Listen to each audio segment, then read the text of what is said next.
በአሜሪካ የሚገኙ የከባድ መኪና አሽከርካሪዎች ሥራቸውን እንዴት እንደሚጀምሩ አይተው ያውቃሉ?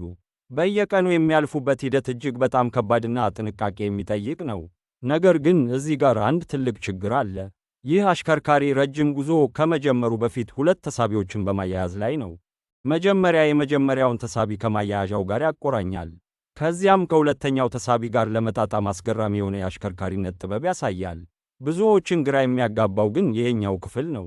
ሁሉንም በአንድ ጊዜ ከማገናኘት ይልቅ መጀመሪያ ተሳቢውን ነጥሎ መኪናውን ከሁለተኛው ተሳቢ ስር ያስገባዋል። እዚህ ጋር ፈረስ ተብሎ የሚጠራው ግዙፍ ብረት ከተሳቢው ሚስማር ጋር በትክክል መቆለፍ አለበት። አሁን የመጀመሪያው ተሳቢ ተያይዟል፣ ነገር ግን ስራው ገና ነው። የቀረውን ክፍል ለማጠናቀቅ አንድ ጊዜ ወደ ኋላ ሪቨርስ መግባት አለበት። የሚገርመው ግን አሁን መኪናው ብቻውን ሳይሆን አንድ ሙሉ ተሳቢ እየጎተተ መሆኑ ነው። በከፍተኛ ጥንቃቄ ሁሉንም ካያያዘ በኋላ ስራውን ያጠናቃል።